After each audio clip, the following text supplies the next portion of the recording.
안녕하세요. 무성부리시입니다. 오늘 수요일 저녁 늦은 시간이네요. 약간 감기 기운이 있는지 열도 약간 나고 해서 정신이 막 어질어질 하더라고요. 자, 오늘 시장이 어땠나요? 이제 저는 이제 이평선을 이제 이 5이평하고 22평만 이제 보고 있습니다. 이제 이런 중장기 이평선을 참고하는데 많이 얘기하죠. 사람들이 이렇게 기술적 분석하는 사람들이 얘기하는데 아무리 생각해도 의미가 없는 것 같아요. 왜냐하면 200일 이평선을 바라보고 내가 투자를 한다 그러면 적어도 뭐 최소 뭐 6개월, 1년 이렇게 보고 가야 되잖아요. 그렇게 보고 가는 거는 굳이 이런 이평선을 볼 필요가 없죠. 예. 기업의 어떤 실적을 이제 바라보고 가는 거기 때문에 예를 들어서 이런 거죠. 예를 들어서 에코프로비엠을 봅시다. 뭐 에코프로비엠이 앞으로 성장을 계속 할 거라는 거는 어, 너무나도 뻔한 일입니다. 예, 너무나도 뻔한 일이기 때문에 어떻게 보면 이거는 떨어질 때마다 조금씩 분할 매수로 따라 들어간다고 하면은 이제 나쁘지 않죠. 예, 괜찮죠. 근데 이제 문제는 뭐냐면 이런 셀 업체가 있고 양극재 업체가 있고 그리고 이제 이런 동박 업체가 있고 그리고 이제 이거는 이제 그 도전체라고 그러나 뭐죠?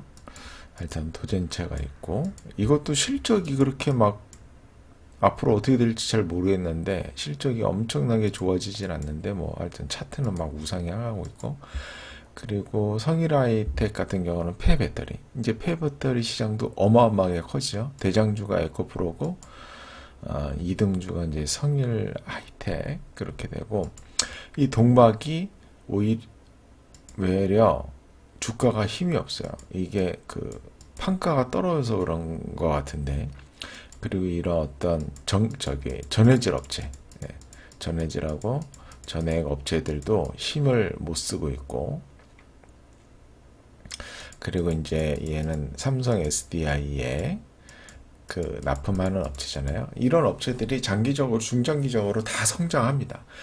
다 성장하는데 이제 시장에서 유별나게 좋아하는 종목들이 있고, 유별나게 별로 안 좋아하는 종목들이 있죠. 얘는 이제 분림하게 최강자인데, 주가 흐름 보면 완전 개판이죠. 주가 흐름이. 이제 뭐 전고체 배터리가 나오면, 이제 필요 없어지는 그러한 좀 리스크도 있고. 그래서, 잘 골라야겠죠. 뭐를 고를까. 그러니까 뭐, 만약에 섹터 전체를 산다 그러면, SDI하고 엔소를 사야겠죠. 셀 업체. 그 다음에 양극재 업체인 LNF, 에코프로브엔, 포스카를 사야 될 거고. 그죠. 그리고, 좀 좋은 게 이제 얘네들, 삼전에 납품하는 애들, 얘네들. 그리고 좋은 게 폐배터리. 이 정도만 가져가면 뭐 되겠죠. 나머지는 뭐 이런 알루미늄 이런 거는 약간 테마성으로 움직이는 게 이제 좀 클 거고. 그리고 이제 좀 좋게 보자면 충전기. 이제 전기차가 많이 깔릴수록 충전기 깔아야 되니까 충전기 업체들 그런 거를 이제 중장기적으로 보고 포지션을 보고 들어가는 거죠. 근데 그런 애들은 물론 이제 뭐 5년, 10년 뒤에 다 올라 있겠죠. 근데 예를 들어서 이제 예전에도 한번 얘기했지만 신흥하고 상신은 주도주가 아니기 때문에 이렇게 주가가 떴을 때 사지 말라 그랬죠. 이 바닥에 있을 때 사라 그랬잖아요. 그죠. 그렇게 생각하시면 돼요. 주가가 바닥에 있을 때. LNF도 이런 것도 거의 지금 여기 와 있죠. 지금 이만큼 행보하고 있는 거예요. 박스권을 그리고. 굳이 여기서 매수할 필요가 없어요. 어차피 꺾이거든요. 갑자기 이 얘기 왜 하지? 근데. 예. 하여튼, 오르면 무조건 조정하게 돼 있습니다. 지금 이제 여기 이쪽 면을 보면, 이쪽 부분을 보면 지금 고점이 낮아지고 저점이 낮아지는 형태였는데, 여기서는 다시 저점이 높아지고 고점이 높아지고 있습니다. 그래서 명확하게 상승 추세예요. 예, 명확하게 상승 추세로 이렇게 가고 있는 겁니다. 이제 채널을 그리면은 이런 식으로 그릴 수가 있죠. 이제 이거를 더 예쁘게 그리면 이제 이 저점제 저점을 연결하고 이거의 수평선을 이렇게 그리면 돼요. 그럼 이 채널로 이제 가는 거예요. 예, 근데 이제 채널을 돌파했죠. 돌파했다가 여기서 이제 반등하면 아주 세게 가는 거고, 그렇지 않으면 이제 이 채널 안으로 100% 들어오게 돼 있죠. 그래서 제가 여기 부분 21선하고 전고점 부분 여기에서 반등을 해야 된다. 이제 이렇게 얘기를 했는데, 이제 여기서도 이제 마찬가지예요. 여기서도 제일 좋은 게 이렇게 해서 이렇게 돌파를 해야 돼요. 예, 아니면은 이렇게 해서 이렇게 해서 이렇게 해서 뭐 이런 식으로 돌파를 하든지. 예. 이제 제일 나쁜 게 이렇게 해서 이렇게 떨어지는 거예요. 떨어졌다가 이렇게 가게 되거든요. 그러면 이제 여기가 저항이 되는 거잖아요. 그쵸? 예, 지지가 저항으로 바뀌는 거죠. 그래서 요 모습으로 가면 단기 조정을 굉장히 세게 할 수 있고, 지금 이제 자연스러운 조정인데 이런 식으로 N자 파동으로 이렇게 가면은, 그리고 이제 엘리어트 파동 이론에 의하면은 하락 파동은 이렇게 ABC 3파동으로 나오거든요. 이런 식으로 가면 안 좋겠죠, 되게. 그래서 이제 지금 현재 이제 조정이 하고 있다. 조정이 시작하고 있다. 그리고 거래량도 오늘 늘어서 조금 아쉬워요. 아쉽고, 그리고 오늘 외국인이 다 팔았어요. 양매도 선물까지 매도를 했습니다. 이게 이제 뭐 미결제 약정까지 봐야 되는데, 제가 이쪽으로는 뭐 자료를 어디서 얻는지도 잘 모르고, 그 미결제 약정이 매일매일 나오지 않는 걸로 알고 있어요. 한 2, 3일 뒤에 나오는 걸로 알고 있거든요. 그래서 이제 정확히 알 수는 없는데, 일단 팔았습니다. 이 선물 쪽에 이제 뭐 차익 실현한 건지 모르지만, 그리고 여기 같은 경우는 이제 외국인하고 기관이 당연히 팔았으니까 상대적으로 개인이 매수하게 되는 거고, 이제 요거는 볼 때마다, 매일 볼 때마다 참 안타깝습니다. 외국인이 하는 방향으로, 외국인이 그냥 매도 잡으면 무조건 떨어져요. 외국인이 이렇게, 그쵸? 아주 그냥 매도 잡으면 그냥 떨어지게 돼 있습니다. 그래서 이제 시작됐다. 그리고 어떻게 보면은 레리 윌리엄스에 보면은 이제 여기가 단기 고점이고, 그쵸? 단기 고점인데 이제 이봉이 나왔어요. 하락 장악형이 나왔죠. 장대 음봉으로 하락 장악형이 나왔기 때문에 떨어질 가능성이 매우 큽니다. 그리고 단기적으로 봤을 때도 캔들 하면은 여기서 이렇게 반등할 때 넘어가야 돼요. 다 그렇잖아요. 상승 추세일 때는 이렇게 반등할 때 넘어가요. 이렇게 다. 요게 상승 추세의 기본입니다. 근데 지금 못 넘어가고 떨어졌죠. 지금 어떤 모양이냐면 여기서 이렇게 갔다가 이렇게 지금 떨어진 거예요. 그러니까 하락 추세의 시작이다. 단기 변곡점인데 여기서 단기 고점이고, 내일 만약에 뭐 음봉이 이런 식으로 나온다 그러면, 그쵸? 음봉이 이런 식으로 나온다 그러면 여기가 또 단기 고점이 되겠죠. 이렇게 양옆으로 봤을 때 더 낮은 고점이 있으면 이런 데가 다 단기 고점이 됩니다. 그래서 단기 고점을 만들고 조정을 한 다음에 반등을 할 때 그 단기 고점에 단기 고점을 돌파하게 되면 계속 상승 추세로 가는 거고, 그렇지 않으면 이제 하락 추세로 가는 거고, 코스닥은 그래도 뭐 쫙 추세를 뽑아준 다음에 조정하는 거라 자연스러운 조정으로 받아들일 수가 있는데, 코스피 같은 경우는 더 안 좋아요. 여기 보면은 박스권을 이렇게 그리고 있었잖아요. 지금 박스권 하단 깰라고 그러죠. 박스권 하단 깰라고 그러고, 일단은 뭐 단기 고점이 여기 지우고 봅시다. 여기 단기 고점 요런 데가 그쵸? 예, 요런 데는 뭐 애매하니까 예, 단기 고점 여기 단기 저점 만들었는데 내일 뭐 시장이 좋아서 요렇게 뚫고 나가면 완전히 바뀌는 거예요. 그러니까 이게 그 기술적 분석의 한계예요. 예. 오늘까지는 딱 보면은 완전히 숏으로 배팅하는 게 맞거든요. 근데 내일 갑자기 시가 이렇게 높이 뜨면서 이렇게 하고 여기를 돌파하는 양봉이 나오면 바로 다 이제 매수 포지션으로 싹 바꿔야 되는 거예요. 이게 이제 어떤 뭐라 그럴까요? 이걸 어떻게 표현하면 좋을까요? 그러니까 이 어떤 그 캔들의 모습에 따라서 자주 바뀝니다. 예, 그래서 이제 추세를 꾸준히 만들어주지 않는 장이면은 포지션을 막 왔다리 왔다리 바꾸면서 오히려 더 손실을 키울 수가 있어요. 예, 근데 그거는 어쩔 수 없어요. 그건 어쩔 수 없어요. 하여튼 여기가 전고점인데 전고점을 넘지 못하고 지금 하락 추세로 갑니다. 그나마 다행인 거는 코스닥은 거래량이 많이 늘었는데 코스피는 그래도 거래량이 늘지 않았다는 거. 그런 거는 안심이지만 일단은 21선을 데드크로스 했고 이거는 무조건 100% 조정할 거라고 봅니다. 예, 그래서 여기가 이제 중요한 지지 라인이 됩니다. 지지 라인이 되는데 여기가 되는 거죠.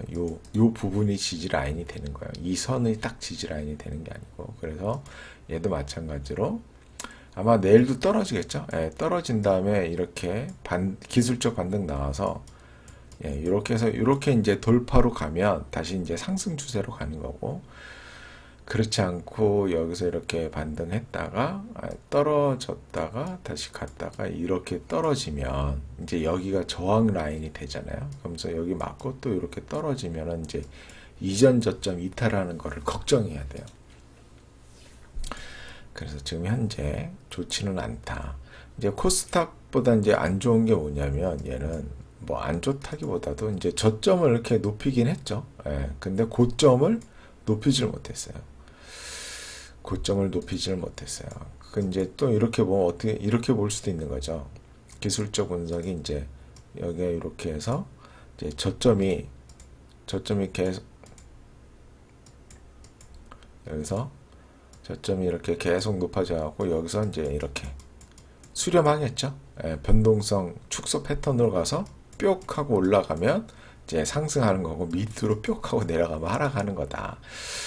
근데 뭐 미국 CPI 지수라든가 뭐 금리 상태라든가 이런 거 보면 사실 여기서 막 치고 나간다고 생각하는 것 자체가 조금 말이 안 되죠. 예, 말이 안 됩니다.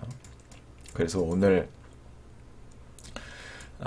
그동안 엄청나게 올랐던 이제 AI들들 이런 것들 보면은 최근 보면 다 100% 이상씩 상승했거든요. 전부 다 100% 이상씩 상승을 했기 때문에 만약에 이제 어마어마한 주도주고 아니 어마어마한 주도주는 맞아요. 어마어마한 주도주는 맞지만 시장이 상승 추세로 쭉쭉 가지 않는 한 반드시 꺾이게 돼 있습니다. 예, 반드시 꺾이게 돼 있고 제가 이제 뭐 계속 얘기를 안 했나? 유튜브에서는 아마 카톡방에서는 이거 조종 타임이 분명히 와야 되는데 자꾸 반등하는 게 이상하다. 그런 얘기는 계속 하긴 했었는데 보면 380% 올랐죠. 어마어마하게 오른 거예요. 이거 180%. 뭐 시장이 강세장도 아니고 얘 280%. 얘는 550%. 브리지텍 어젯판 기업이죠. 말도 안 되는 기업 150%. 얘는 아니고 뭐 솔분도 많이 오르고 그리고 이런 종목조차 거의 140% 이렇게 올랐다. 그리고 이제 그동안 힘이 좋았던 게 로봇이거든요. 로봇도 이제 오래 갈 거예요. 계속 갈 건데 얘도 이렇게 많이 올랐잖아요. 얘도 다들 많이 올라요. 갖고 이제 SBB 테크가 너무 강해서 너무 강해서 얘는 뭐 힘도 못 썼고 나머지 이제 셀바스도 굉장히 많이 올랐고 얘도 이제 힘이 없고 그쵸 다 꺾인 게 다 보이죠 꺾여 있는 게 그래서 이제 얘는 이제 그거죠 이제 주도주의 특징이 뭐냐면 이렇게 올랐잖아요 200% 200% 오르면 보통 3, 40%는 기본으로 빠집니다. 딱 여기까지 빠질 거예요 아마. 얘가 정말 강하다면 30% 이상 안 빠져요. 고점 대비. 근데 그렇지 않으면 3, 40%까지는 조정이 될 거예요. 그리고 이런 380% 이렇게 오른 거 있잖아요. 이런 거. 400% 올랐잖아요. 얘는 그냥 반토막 난다고 보시면 돼요. 반토막. 반토막. 여기까지 난다고 보시면 됩니다. 근데 시장이 상승 추세로 돌아서고 하면은 그렇게 안 빠질 수 있어요. 한 3, 40% 빠지는 선에서 다시 반등을 할 겁니다. 그러면 어떠한 모습을 그리냐면 이제 이렇게 되면 이제 주가가 이렇게 떨어질 거 아니에요, 지금. 그쵸? 제가 여기까지는 빠진다 그랬으니까. 그래갖고 21선이 꺾여요. 이렇게 꺾이게 됩니다. 그 다음에 이제 시장이 돌아서고 이 어떤 GPI라든가 로보테마가 죽지 않으면 다시 봉이 올라와요. 이 위로. 봉이 올라와요. 그러면 21선이 이렇게 꺾이다가 횡보를 해요. 이렇게 횡보를 합니다. 그러면 이제 여기서 다시 반등했다가 여기 물린 매물 때문에 차익 실현 매물이 이렇게 나옵니다. 나오면서 이때가 이제 중요해요. 얘가 그냥 죽을 거면 21선을 깨고 이렇게 내려가는데 그렇지 않다 그러면 여기서 반등을 시켜버려요. 반등을 강하게 시키면은 21선이 다시 상승하겠죠. 그러면 이제 상승으로 다시 가는 거예요.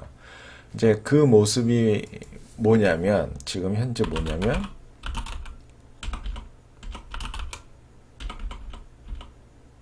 현대 인프라 코어 아닌가? 현대 두산 인프라 코어구나. 뭐 이렇게 지저분해. 예. 자. 21선이 이렇게 우상향하고 21선 꺾이죠.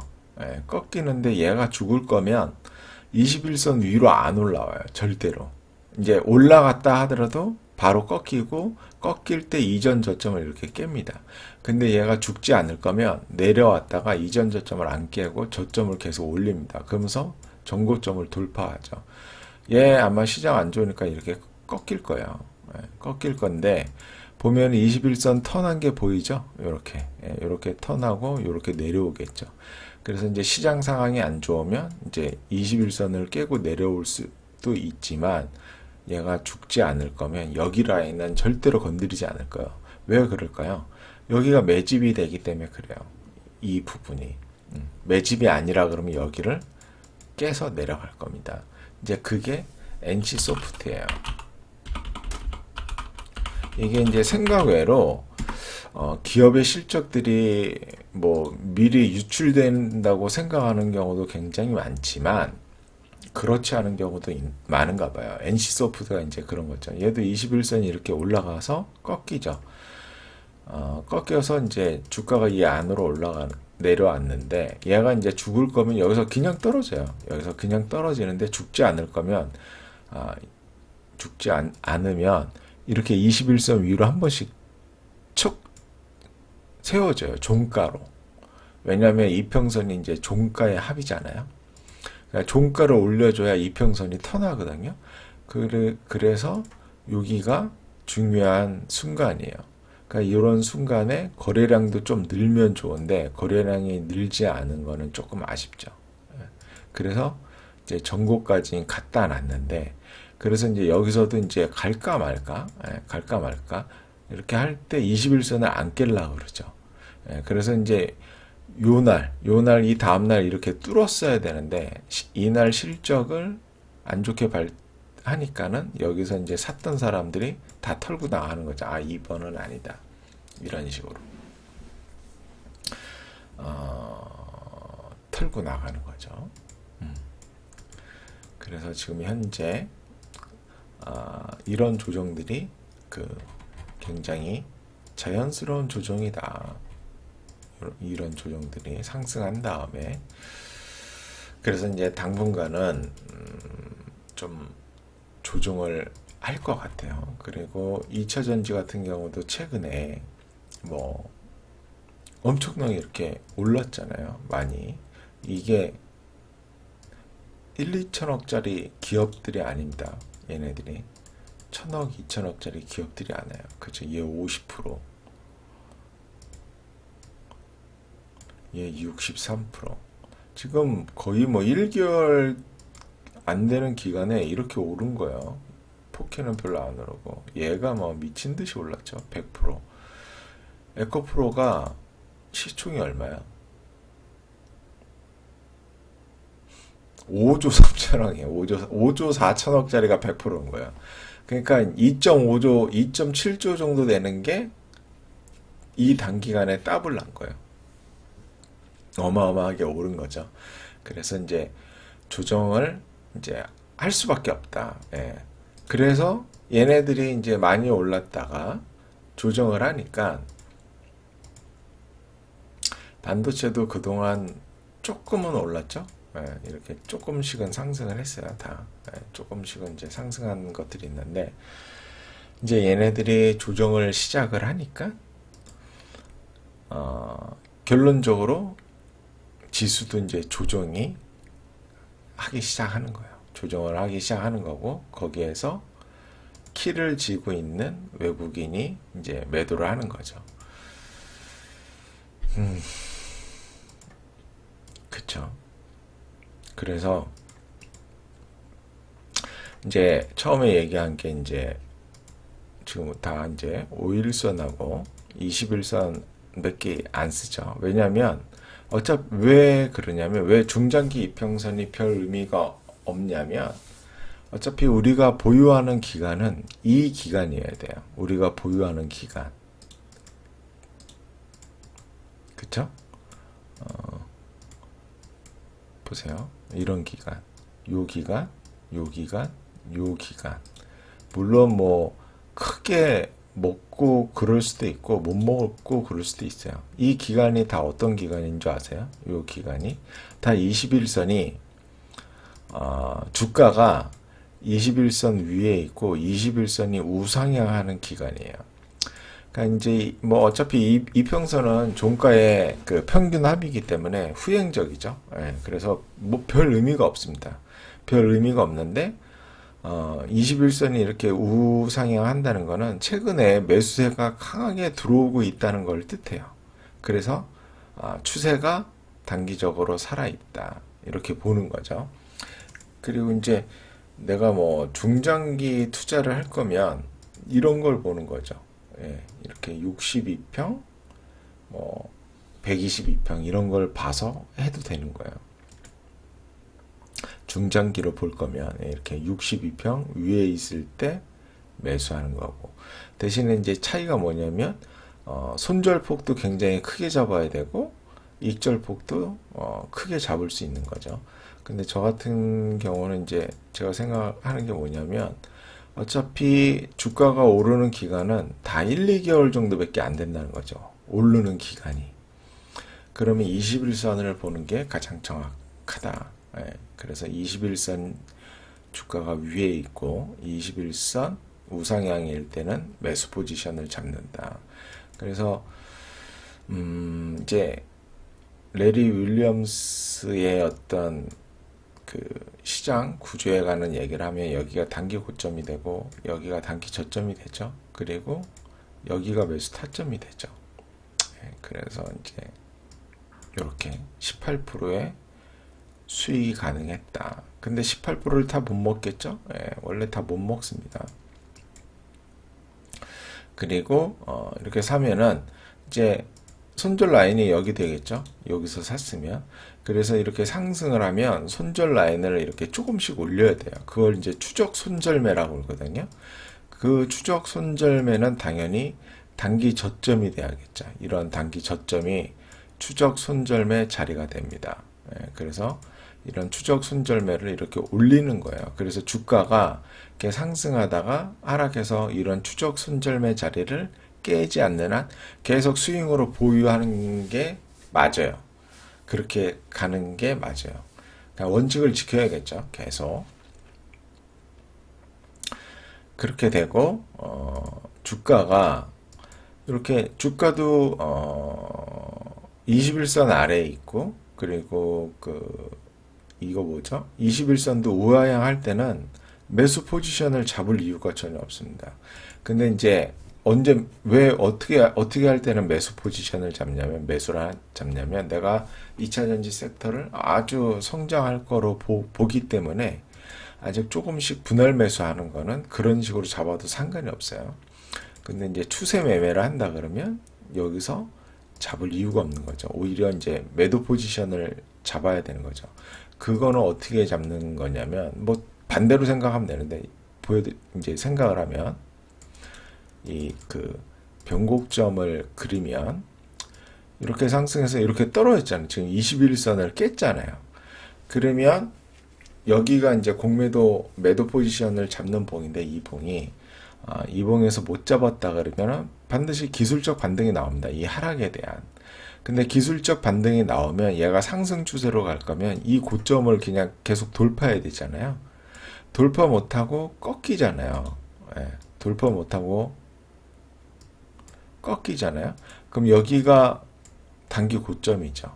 예, 단기 고점을 완성하는 이 봉에서 매도 포지션을 잡거나 아니면 이전 접점을 하락 돌파하는 이 봉에서 매도 포지션을 잡는 거예요. 똑같아요. 상승으로 매수 포지션 잡는 거랑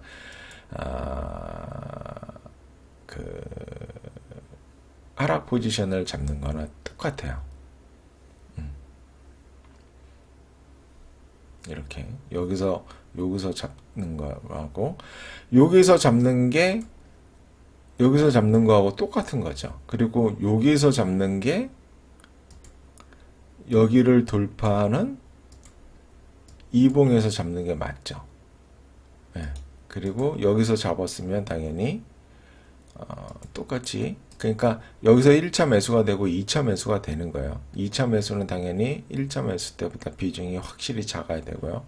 일단은 손절 라인은 잡았을 때 여기에요.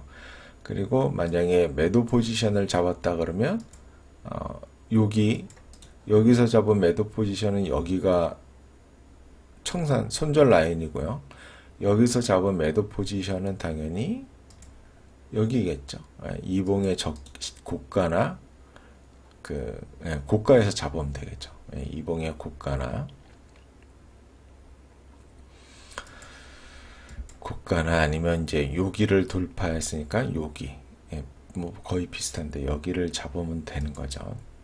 이런 식으로 이게 굉장히 단순하지만 이게 뭐 엄청난 수익을 내준다 이렇게 보기보다는 우리가 이제 추세 매매를 할 때 굉장히 복잡하게 할 수도 하잖아요. 보통 막 여기에 막 RSI 깔고 막 뭐죠?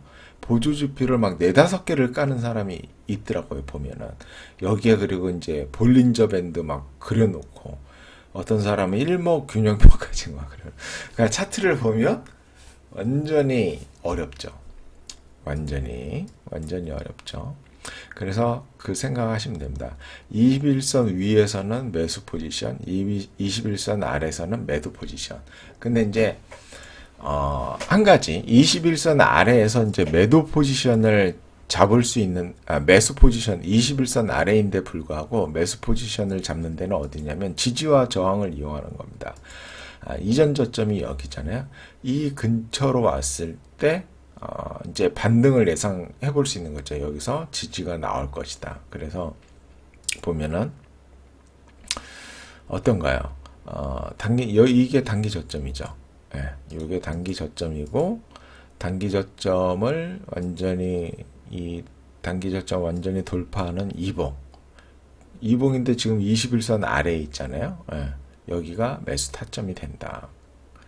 그리고 돌파해서 21선 위로 올라간 다음에 여기가 또 여기가 단기 저점이잖아요. 예. 단기 저점인데 뭐 편하게 보기 위해서 여기가 매수 타점이 되는 거예요. 여기서 매수하고 여기서 추가 매수 되는 거죠. 그 다음에 추적 손절매를 해야겠죠. 예, 추적 손절매를 해야 됩니다.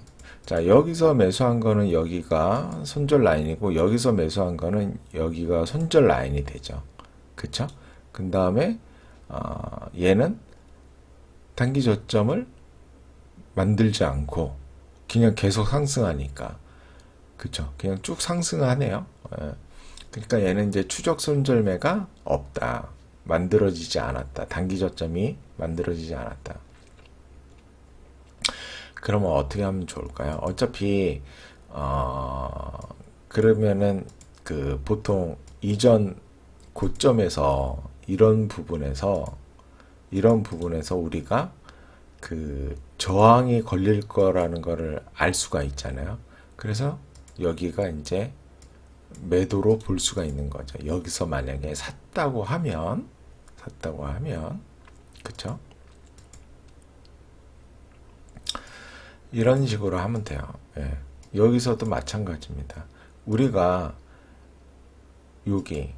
여기 부분에 오면 주가가 추후에 이 부분에 오면은 그 지지를 받을 수 있다. 이런 생각을 해볼 수가 있거든요. 그러면은 여기서도 얘가 단기 저점을 만들고 얘가 단기 저점을 만들고 얘가 단기 저점을 만들었어요. 그러면 매수 타이밍은 이봉이 될 수도 있고 이봉이 될 수도 있고 얘도 뭐 요봉이 될 수가 있네요. 그쵸? 그리고 손절 라인은 여기가 되네요. 그쵸? 손절 라인은 그렇게 하면 됩니다. 그 다음에 얘가 이렇게 해서 여기서 단기 고점을 만들었죠. 단기 고점을 만들고 여기 단기 저점을 만들고 그쵸? 예. 이 저점을 돌파하는 이 봉에서 매수가 되는 거죠. 그쵸? 예. 이 봉에서 매수가 되고 여기가 손절 라인이 됩니다. 그리고 얘는 여기서 단기 저점을 만들었네요. 단기 저점을 만들었는데 추후에 여기서 깼으니까 요 부분에서 산 거는 여기서 매도가 나가는 겁니다. 그쵸? 매도가 나가고 다시 죽지 않고 단기 저점을 만들고 돌파를 하는데 아직 21선을 강하게 돌파한 건 아니죠. 봉 자체가 다 돌파한 게 아니고 뭐 한 3분의 1 좀 안 되게 돌파를 했잖아요. 그거는 하지 말고 다시 이봉에서 여기서 또 단기 저점을 만들고 여기서 매수 타점이 나오죠. 그쵸? 그리고 여기서 단기 고점을 만들고 여기서 단기 저점을 만들었는데 여기서 깼네요. 그러면 여기서 이제 매도가 되는 거죠. 그래서 여기서 매수했으니까 여기서 매도가 되니까 이거는 뭐 수익률이 얼마 안 되네요. 그쵸? 네, 수익률이 얼마 되지는 않습니다. 이런 식으로 분석을 하는 거예요. 레리 윌리엄스의 어떤 그 시장 가격 구조를 이용한 매매를 할 때, 자, 그리고 이제 여기서도 보면, 자, 여기가 단기 저점이었잖아요. 그러면 추후에 이 근처에 오면, 반등하리라는 걸 예상할 수 있잖아요. 그래서 여기서 얘가 단기 저점을 만들고, 이게 매수 타점이 되잖아요. 그래서 이 손절이 크지도 않아요. 이 손절이 몇 프로야? 6.8%, 7%밖에 안 돼요. 손절 라인이. 괜찮죠? 네, 괜찮고 여기서 뭐 또 단기 저점 만들고 여기보다는 확실하게 보이는 거는 여기가 단기 저점을 만들었죠. 그 다음에 돌파해서 매수고 얘는 여기서 어떤 저건 없다. 그냥 돌파를 해버렸어요. 이제 이전 고점이 여기였는데 약 28% 정도 상승을 했네요. 28% 먹고 뭐 어느 정도 팔아야 될 수도 있고 뭐 다 팔아도 되는 거고 그냥 가는 거는 뭐 어쩔 수 없으니까 그렇게 보시면 될 것 같아요. 오늘 뭐 얘기하다가 이렇게 얘기했지? 하여튼 시장이 지금 이제 좀 단기 조정하는 쪽으로 들어왔다. 단기 조정하는 쪽으로 들어왔고, 그리고 우리가 뭐 아주 중장기로 보는 게 아닌 이상 단기적으로 추세 매매할 때 21선을 중요시 여기는 이유는 뭐냐면 주가가 오르는 기간이 1, 2개월 정도밖에 되지 않는다. 짧게는 뭐 몇 주, 이렇게 짧게는 그냥 봉 5개로 1주 정도밖에 안 되기 때문에 21선을 기준으로 매수 매도 포지션을 잡으면 된다. 그렇게 보면 되고, 21선 아래서는 이제 매수 포지션이 아닌데 이러한 이전 저점 부분에서 단기 저점을 만들고 반등을 하면 매수가 가능하다. 그리고 제일 중요한 게 종목인데요. 아무런 종목이나 하면 안 되고 끼가 있는 종목, 섹터가 성장하거나 어떤 그 끼가 있는 것만 하셔야 돼요. 그냥 아무거나 하면은 안 돼요. 되질 않아요. 아무거나 하게 되면은 되질 않습니다. 자, 여기에서만, 이 차트에서만 보면 여기서 단기 저점을 만들고 매수 타이밍이 나오잖아요. 근데 매수가 될까요? 매수하면 안 돼요. 왜냐면 여기 현재 상태로는 이전 저점에서 반등할 거래라고 예상하지 못하니까, 이럴 때는 어떻게 매수가 되냐면 이제 N자 반등을 이용하는 거예요. 여기서 이렇게 어떻게 해요? 저점을 높이고 있죠. 그 다음에 여기 고점을 돌파했잖아요. 그러니까 이런 봉에서 매수를 할 수가 있는 거예요. 이렇게 이런 식으로 매수를 해도 되는 거고, 21선 위로 올라탔으니까 이런 식으로 이제 매수를 해도 된다. 당연히 이 봉에서 매수했으면 손절 라인을 길게 보면 여기 그 다음 여기겠죠. 예. 그거는 이제 손절 라인 잡는 거는 개인이 알아서 잘 잡으면 되고, 그래서 뭐 아무 종목이라 하면 안 되고요. 최소한 괜찮은 종목으로, 말도 안 되는 종목 말고 괜찮은 종목, 그런 걸로 해야 됩니다. 여기서도 그쵸? 여기서 우리는 받을 걸 안다. 근데 얘가 7%, 얘가 마이너스 한 10% 정도 손절 라인이 되네요. 그럼 10% 정도 손절 라인이 되면 매수하지 말고 그냥 이제 음봉으로 다음날 조정할 때 매수하면 손절폭이 작아지잖아요. 예, 그렇게 매수하는 방법이 있고, 아니면 여기서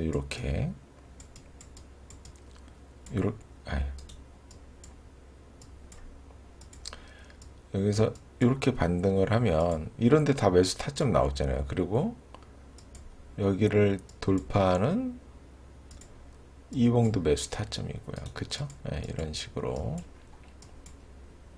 보면 된다. 네, 적당한 종목을 골라서. 적당한 종목이란 당연히 성장하고 있는 종목이고, 그리고 섹터 자체가 성장하면 좋고, 섹터에 이제 자금이 몰리는 경우, 뭐 GPT라든가 이런 것처럼 아직 뭐 실적이 잘 나오는 건 아니잖아요. 로봇이라든가 그런 종목에 한해서 얘기하는 겁니다. 뭐 예를 들어서 실적이 안 좋은 거, 뭐 건설주, 대우건설 요즘 어떨라나? 여기서도 뭐 실적이 안 좋은데도 이렇게 반등이 나오네요. 예, 반등이 나오긴 하네요. 대우건설은 그래도 뭐 기관하고 외국인이 매수하는 종목이니까 이렇게 반등이 나올 수 있다고 생각합니다. 아시겠죠? 이런 식으로 이용을 해서 이제 추세 매매를 하면 되고, 추세 매매를 한다고 뭐 떼돈을 번다, 그건 아니고, 추세 매매를 하다 보면 자기만의 어떤 그 정밀한 타점, 그리고 그냥 팔아야겠다, 뭐 사야겠다, 이러한 이제 뭐 직감도 어느 정도 생길 수 있거든요. 그 다음부터는 이제 조금 괜찮아질 것 같아요. 그 다음부터는 좀 괜찮아질 것 같아요. 자, 오늘은 여기까지 말씀드리겠습니다. 감사합니다.